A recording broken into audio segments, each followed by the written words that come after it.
ملګرو د ثناګل ارموني په ما پسې ډېرې وړاندې خبرې کړي. راځئ دا کلیپ اورو بیا پرې خبره کوو.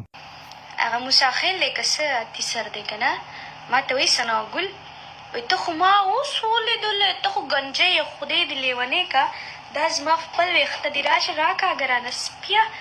ثناګل ګنجی ده ای بدرنګه خو څه چې څه یې ووایه جز یاره ته ډېره ارمونې ښځی ښه ما ته اوس پته ولګېده. تا ویل چې راشه زما د یخسونه ونیسئ، ته د دې ځای نه به یې داسې چوتکلی وی که نه، دا کوم ځای نه چې لګي داسې به دې چوتکلی وی، داسې به ورته زور کړی وی، داسې ورته زور کړه که نه. اصلي یخته داسې یې، داسې اصلي یخته یي. د دې څټ نه زور مه کوه، دا پرې داسې ګیر چاپېره سلوشن لګېدلي. ما په دې خپلو سترګو لیدلي دي، ته ما ته خبرې کوې، ما په دې خپلو سترګو لیدلي دي. دا ځای خو دې مکمل کټاکلی دی، دا ځای دې مکمل کټاکلی دی او دلته داسې واړه واړه یو ویښته شته دی. داسې دې مخې نه یې د دې سیډون نه ته ورته داسې زور کړه، د سیډونه ورته داسې زور کړه، داسې ورته زور کړه. دا الحمدلله یخته اصلي داسې زه هر څه کوم زه یو الزام په چا نه لګوم، دا خبره دروغ وه، تا له به دومره زور نه درکولی. د سیدولي شاه خبره دې کړې چې کله سیدولي شاه صاحب کله ارشد صاحب نو خدای دې په ځان نه ځای کې غرق کړه. ما او سیدولي شاه او ارشد خو 4 کالو نه ملګري یو ځای زموږ یو ګروپ و.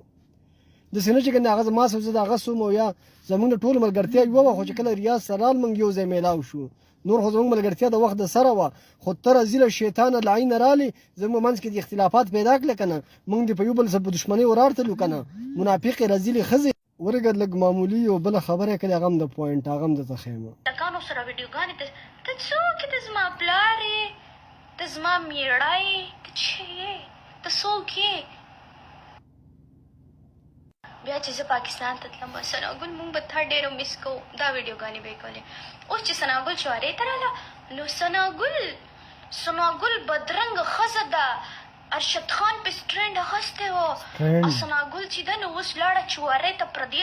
ښه بله خبره دا کړې چې ته زما میړه یې که زما پلار یې که ته زما څه یې، نو زه یو سوشل ورکر یم او موږ ستا په سر باندې سټینډ اخیستی و، سټینډ نه سټینډ. او بیا چې کله موږ په تا باندې سټینډ واخیستو نو زموږ ارشد به هم بدنامېږي، موږ هم بدنامېږو. ته به غلط کار نه کوې ثناګلو، ته دا مه وهه چې زه اوس هر څه کوم نو هغه به کومه، ستا ما کې کار نشته، زما ته پکې کار شته ثناګلو. والله چې وژنمه دې. بله خبره دې دا کړې ده چې زه پسې درځم او ماله به دې جواب راکړې. ستا ایمان ما ته معلوم شوی دی، تا باندې خو به د هیرې نه چاپې او غوټې راتللې، ستا خو داسې ایمان دی، دې لږ ته دوا کوه دې لږ ته.